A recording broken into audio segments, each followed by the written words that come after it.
Student, आज के lecture में जो हम समझने वाले हैं that is effect of temperature on the resistivity. तो देखिए, होता क्या है कि हमें पता यह है कि रेसिस्टिविटी इज इक्वल टू होता है m अपॉन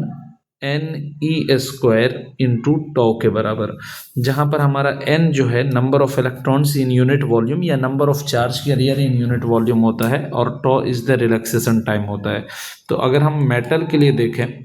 फॉर मेटल के लिए देखें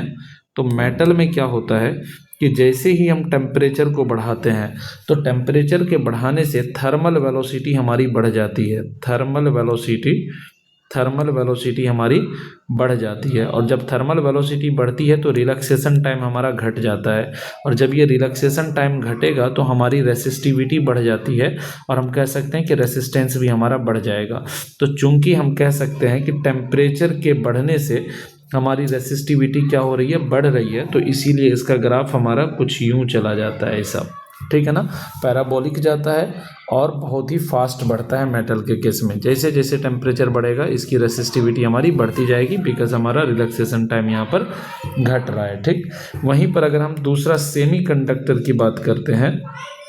तो सेमी कंडक्टर में क्या होता है कि जैसे ही आप टेम्परेचर को बढ़ाते हो, टेम्परेचर के बढ़ाने से यहाँ पर भी हमारी थर्मल वेलोसिटी बढ़ती है, और ये थर्मल वेलोसिटी चाहता है कि रिलैक्सेशन टाइम कम हो, और रिलैक्सेशन टाइम कम होता भी है। लेकिन इसके साथ साथ जो ये number of charge carrier in unit volume है, तो टेम्परेचर के बढ़ने से ये n की वैल्यू यहाँ पर बढ़ जाती है, जबकि मेटल के केस में n पर कोई फर्क नहीं पड़ता है, लेकिन सेमी कंडक्टर में n बहुत तेजी से बढ़ता है और n का इम्पैक्ट रिलैक्सेशन टाइम से कहीं ज़्यादा होता है। तो ये n का इम्पैक्ट ज़्यादा होता है, इसी वजह से इसकी रेसिस्टिविटी जो होती है घट जाती है, और इसीलिए हमारा इसका ग्राफ क्या होता है कि टेम्परेचर के बढ़ने से हमारी रेसिस्टिविटी घटती हुई ऐसे दिखाई जाती है। वहीं पर एलॉय जो होता है, एलॉय भी एक तरह से मेटल से मिलकर के बनता है, तो इसकी रेसिस्टिविटी टेम्परेचर के साथ बढ़ती है, बट बहुत तेज़ी से नहीं बढ़ती है, स्लो बढ़ती है। यही वजह है कि हम अपने हीटिंग एलिमेंट में, जैसे कि गीज़र में, आयरन में,